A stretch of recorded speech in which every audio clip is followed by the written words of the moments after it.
factional chairman of the Labour Party, LP Jilius Abure, has said the party is for those who have no voice and would ordinarily not be recognized in the scheme of things. Abure made this statement on Thursday in Abuja during the inauguration of the Directorate of Physically Challenged Persons, said the party is different from other political parties. While citing the instance of a commercial motorcyclist, commonly referred to as Okada Man, winning the House of Representatives seat in the 2023 general elections, Abure said the Labour Party looks out for the disabled people and empowers them. We have our goals rooted in social democracy. The party is for those who have no voice. The party is for those who ordinarily will not be recognized in the scheme of things, and that's why we have made deliberate efforts to see that those people who are disabled, either because of their gender, because of their sex, either because of their physical condition, or they have disability financially, or one way or the other, we look out for those people and empower them. And that's why you find that it's only a Labour Party that an Okada rider can become a member of the House of Representatives. Those with disabilities are not just those who have physical disabilities. If you want to run for an office, you have the potential to develop your community. You have what it takes. You have the leadership capacity, the traits, the leadership qualities. You are passionate about the growth and development of your community. But because of the very exploitative character in Nigeria, the exploitative character of the way politics is played, you are disabled. The Labour Party is a destination. We want to make sure that those with physical disabilities are taken care of. And if we see the Labour Party is different, we believe that charity should begin at home. If we say we are going to change the country, we believe that the change should begin with us as a ward chairman. We want to change Nigeria. You must first change yourself first, he said. Let's start with that. The last line he said, we must first change yourself, and then we like he is described as a factional chairman of Labour Party, and here he's coming to say that Labour Party is a platform where people with deformity or disabilities could come in and become somebody. I remember the slogan of that should be Ferrari. He said, if you want to be somebody, you drive a Ferrari. And then Lamborghini came out and said, you drive a Lamborghini when you are somebody. So, let me get the thoughts on this. Well, the factional chairman of the Labour Party has spoken, and that's a very good position he took there. Okay. A very nice one. I welcome that position, but he should also be more concerned about fixing the crisis in his party. That is the only way they will have more support, because if you don't fix the crisis in your home, how would you be able to fix the crisis out there? They need to look inwards. They need to eschew bitterness. They need to eschew greed. They need to eschew this behavior of holding grip to positions and power. And nothing is permanent in this life. Everything is temporary, including the life of a man is temporary here on earth. So I will advise the Labour Party factional chairman to try and resolve whatever be the crisis in their party, all right, so that when he speaks, the Nigerian people can listen to him. Because it will not be proper he's been addressed as a factional chairman and he's coming up with a very good advice. We can rule that out, but he needs to fix the crisis in his house, the Labour Party. His advice is taken. His advice is a good one. He had just said that the party, from what he posited there, he's simply conveying a message that the Labour Party is a party which relates with the downtrodden, the local people. All right. So, and we saw that happen during the last general election. The Labour Party members are those who felt that enough is enough in the country. We need to reclaim our country.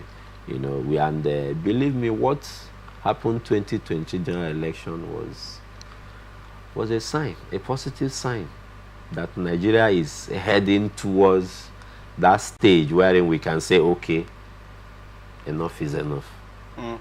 Okay. It's a different thing when you associate with someone with probably as a party, you are associated with people who the downtrodden, those who are not given any chance, who seem not to be given a chance in politics. And then it's a different thing when you are associated with people also whom probably are not given a chance, but have an eye for leadership, a mandate or a heart to serve. So if he's saying this and he didn't draw the thin line between those who are downtrodden and those who have what to offer. So how do we correlate these two together? Or should we just go, because since it's a party that anybody could come in and becomes somebody, you go pick up somebody from the street who has maybe good followership, but probably we've not tested his leadership ability. No, basically, you know, Mike, even in our various communities, we can attest those who have progress to make positive impacts in any area they are called to serve. I think from what I can infer from the message he put out there, he is trying to tell us that the Labour Party is a party that gives access. Because, you know, let me put it this way, you know, some of these are big political parties. Most of the times, they don't choose the best candidates. Okay. Yes, of course. They don't even choose those with capacity. They don't even choose those that the people believe so much that they can perform. You know, godfatherism, ethnic relationship, business relationship, religious relationship, all that plays a very huge role during the choice of who flags a political party's flag. Stakeholders' interests must be put on the table. Whomever is the leader at that point calls the shot. We have seen that this happened in Rivers State since 1999.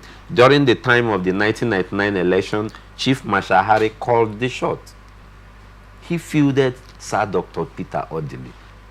We saw all that happen. So we know the next of this. We know the next story till today. So we cannot completely rule out godfatherism in the choice of who flies a party's flag or who fields a particular position in a party. Then also we cannot rule out stakeholders' interests. We cannot rule out political party leadership interests.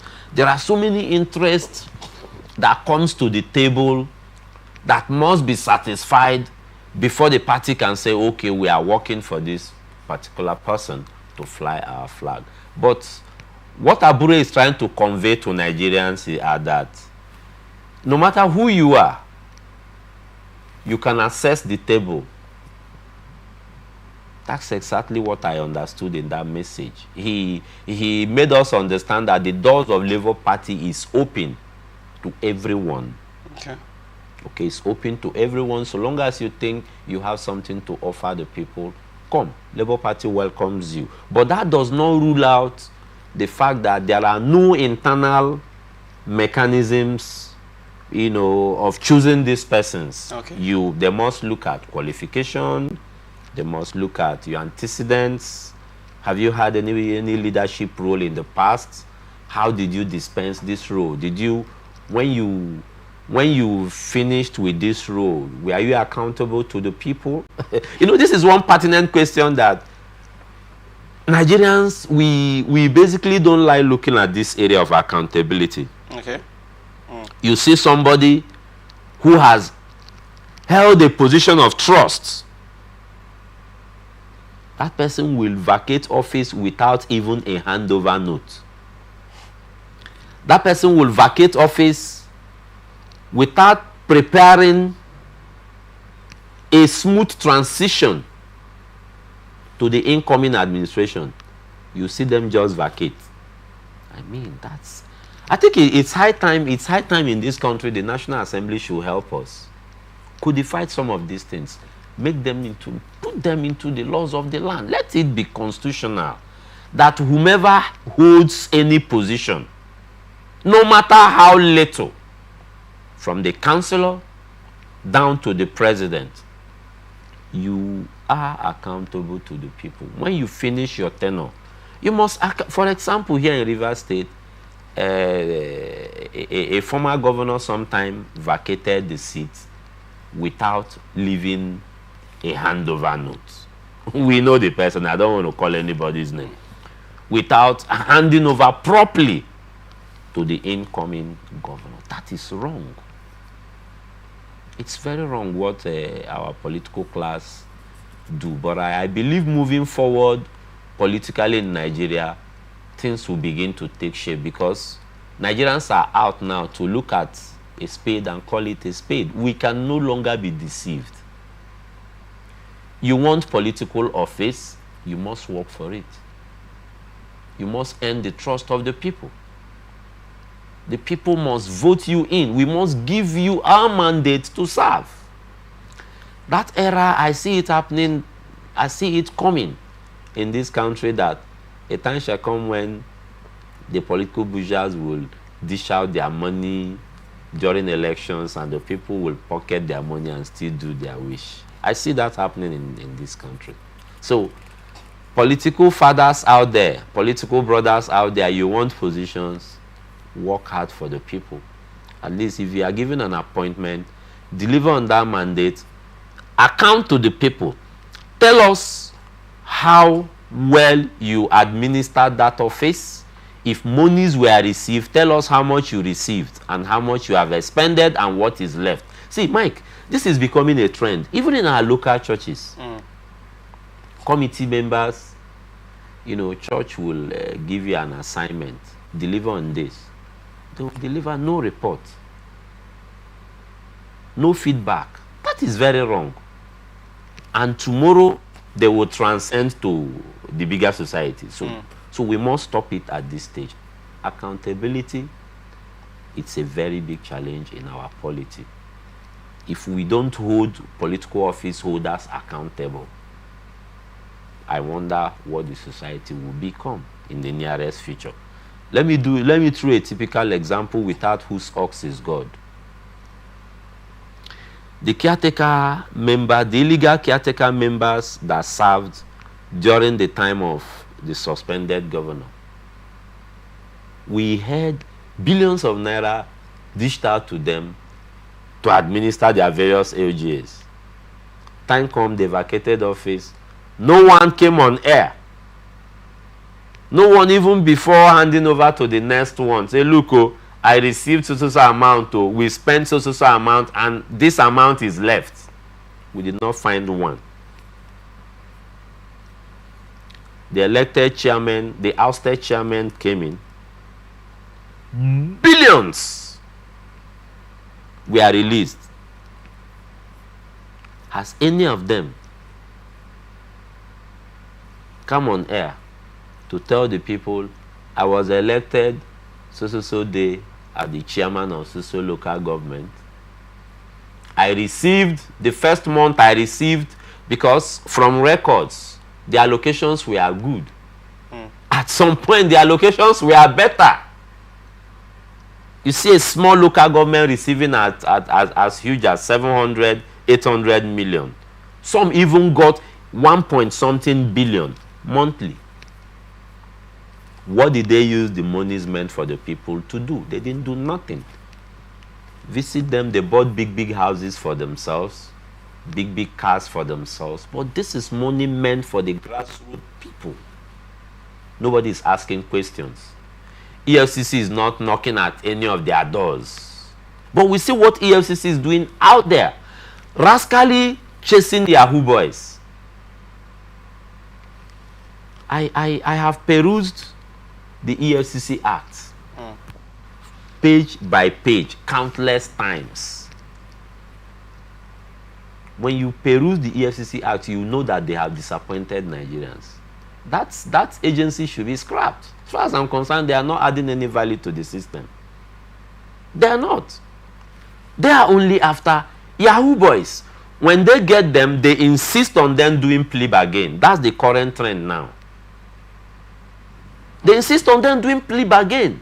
So tell me, how long must we continue holding down the future of the young ones in this country?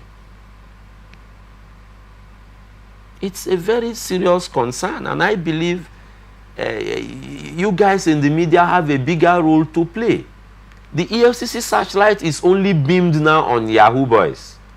Nobody is talking about the contractors who have refused to execute contracts.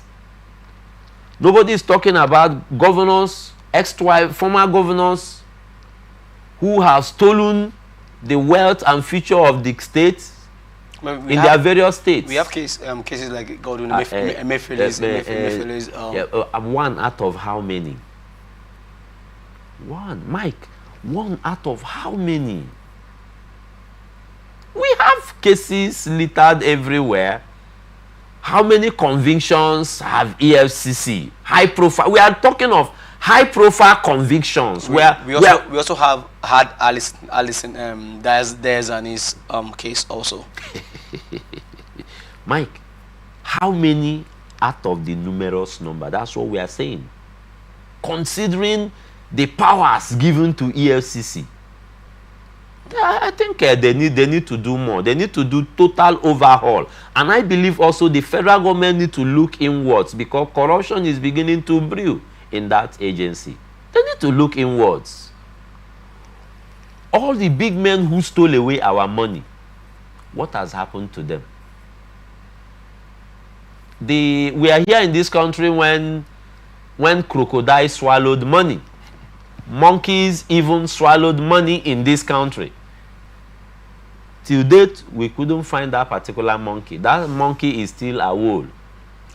Probably it's flown now. So we just, a lot is going wrong in the country that need to be fixed. You know, Mike, if we continue on this topic, we won't live here today, Mike. Because Nigeria need to be fixed.